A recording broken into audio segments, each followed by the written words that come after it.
Hello प्यारे बच्चों। तो चलो आज हम अपना पाठ किरमिच की गेंद आगे बढ़ाते हैं।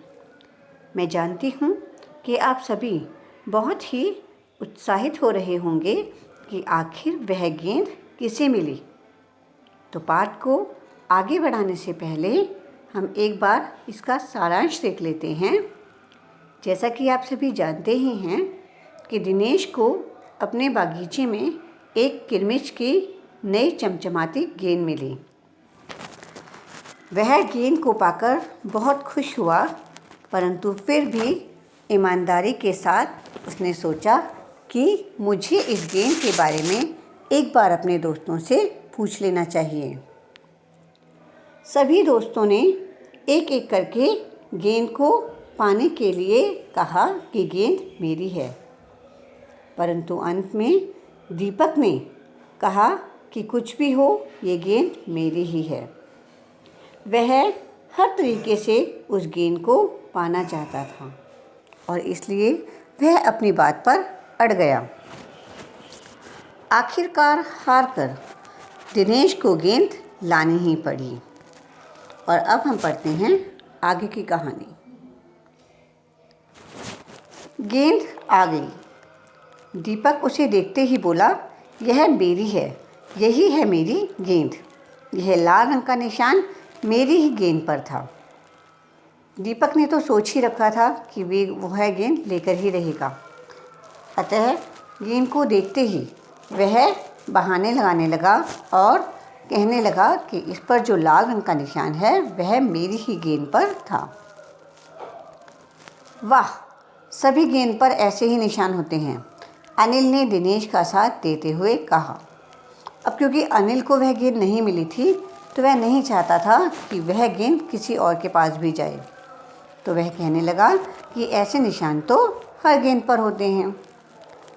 दीपक ने फिर जोर लगाया, मैं अपने पापा से कहलवा सकता हूँ कि गेंद मेरी है। अरे जा, ऐसे तो मैं अपने बड़े भाई से कहलवा सकता हूँ कि गेंद दिनेश की है, अनिल ने कहा। अनिल ने अपनी तरफ से पूरी कोशिश की कि दीपक को वो गेंद ना मिले, परंतु दीपक भी अपनी बात पर अड़ा रहा और एक के बाद एक बहाने देता रहा। कुछ भी हो, गेंद मेरी है, दीपक ने उसे धरती पर मारते हुए कहा। धरती पर टप्पा पड़ते हुए मेरी गेंद में से ऐसी ही आवाज़ आती थी। अच्छा बच्चों, बताओ कि अगर आप एक ही तरह की गेंद हो, जैसे किरमिच की गेंद, प्लास्टिक की गेंद या कपड़े की गेंद, तो क्या उनमें से आवाज़ें अलग अलग आएंगी? नहीं, सभी प्लास्टिक की गेंद से एक ही जैसी आवाज़ आएगी। ऐसे ही सभी रबड़ की गेंद से भी एक ही जैसी आवाज़ आएगी और किरमिच की गेंद से भी एक ही जैसी आवाज़ आएगी। मेरे साथ बाज़ार चल, दुकानों पर जितने गेंदें हैं सभी के टप्पे की आवाज़ ऐसी ही होगी। अनिल ने फिर उसकी बात काट दी। अच्छी बात है, तो मैं इसे सड़क पर फेंक दूंगा, देखूं कैसे कोई खेलेगा। परंतु जो दीपक था वह बहुत ही ज़िद्दी लड़का था, तो उसने कहा कि यह गेंद अगर मेरी नहीं होगी तो किसी की नहीं होगी, मैं इसे सड़क पर फेंक दूंगा। दीपक ने जैसे ही गेंद को सड़क पर फेंकने के लिए हाथ उठाया कि अनिल और दिनेश ने उसे पकड़ लिया। अब दीपक ने रुआंसे से होते हुए अपना अंतिम हथियार आजमाया। अब जब दीपक को लगने लगा कि यह मुझे गेंद नहीं लेने देंगे तो उसने रोना शुरू कर दिया। क्या आप भी अपनी किसी बात को मनवाने के लिए ऐसे ही रोने लगते हैं? तो ये अच्छी बात नहीं होती है बच्चों। बोला, या तो गेंद मुझे दे दो, नहीं तो मैं इसके पैसे सुनील से ले लूँगा। अब दीपक ने चालाकी से दीपक को अपने साथ मिलाने के लिए यह हथियार आजमाया। अब तो सुनील, दीपक और सुधीर का जो गुट मजबूत होने लगा। अब ये तो एक स्वाभाविक सी बात है, जब सुनील को लगा कि अगर इसे गेंद नहीं मिलेगी तो वो पैसे मुझसे लेगा। तो वह दीपक की तरफ हो गया और वह भी कहने लगा कि हाँ, ये गेंद दीपक की ही है। तीनों का ही कहना था कि गेंद दीपक की ही है और उसे ही मिलनी चाहिए। दिनेश तब तक चुप था। वास्तव में दिनेश का मन उस समय उसके साथ मिलकर उस गेंद से खेलने का कर रहा था।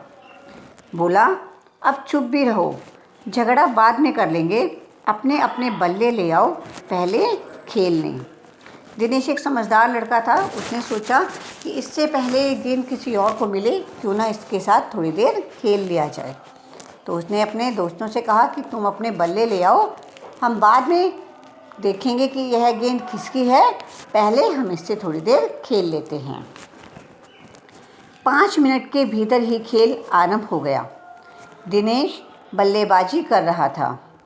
अभी 2-4 बार ही खेला था कि वह चमकदार नई गेंद एकदम ज़ोर से उछली और दरवाज़ा पार कर सड़क पर जाते हुए एक स्कूटर में बनी सामान रखने की जालीदार टोकरी में जा गिरी। स्कूटर वाले को शायद पता भी नहीं चला। तेज़ी से चलते हुए स्कूटर के साथ गेंद भी चली गई। बच्चे पहले तो चिल्लाते हुए स्कूटर के पीछे भागे, परंतु जल्दी ही सब रुक गए। तो देखा बच्चों आपने, वह गेंद किसी के हाथ नहीं आई, किसी और ही के पास चली गई। बच्चे कुछ देर तो स्कूटर के पीछे भागे, पर कितनी दूर तक जाते, तो वह थोड़ी दूर जाकर रुक गए। वे समझ गए थे कि स्कूटर के पीछे भागना बेकार है। एक पल के लिए सभी ने एक दूसरे की ओर देखा और फिर सभी ठहाका मारकर हंस पड़े। क्यों हंस पड़े? क्योंकि जिस गेंद के लिए वह इतनी देर से झगड़ रहे थे, अब वह गेंद किसी को भी नहीं मिलने वाली थी। तो बच्चों, इस कहानी के लेखक हैं शांता कुमारी जैन। तो मैं आशा करती हूँ आप सभी को यह कहानी अच्छी लगी होगी। आज आप इस कहानी की में आए कठिन शब्दों को भी लिखेंगे। मैं आपको बता देती हूँ कि आपको कौन से कठिन शब्द लिखने हैं। कल से हम इसके प्रश्न उत्तर करेंगे। तो हमारा पहला जो कठिन शब्द है वो है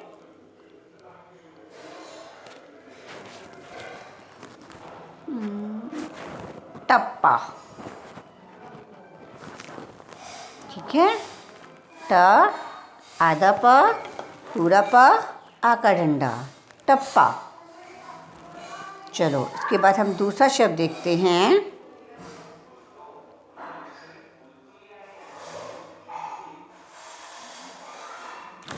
रुआंसे, यानी रोता हुआ।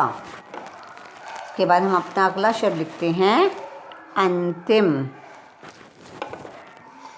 के बाद हम अपना अगला शब्द लिखेंगे आज़माया। देखो बेटा, आज़माया में फिर से नुक्ता है। इस नुक्ते का आपको बहुत ही ध्यान रखना है। मजबूत। ज़्यादातर बच्चे क्या करते हैं, जैसे मजबूत है तो मजबूत लिख देते हैं, लेकिन उसके नीचे नुक्ता नहीं लगाते, जिसकी वजह से यह शब्द गलत हो जाता है। तो आपको नुक्तों का पूरा पूरा ध्यान रखना है। इसके बाद हम देखते हैं अगले पेज पर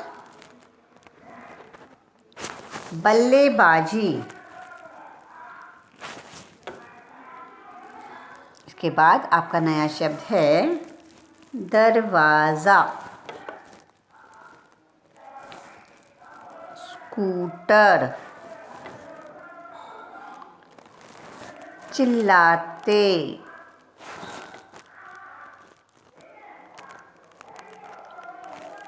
ठीक है बच्चों, तो ये सब कठिन शब्द और लेखिका का नाम शांता कुमारी जैन। तो ये सब कठिन शब्द आज आपको अपनी कॉपी में लिखने हैं और अपने काम को और व्हाट्सएप ग्रुप पर मुझे भेज देना है। धन्यवाद।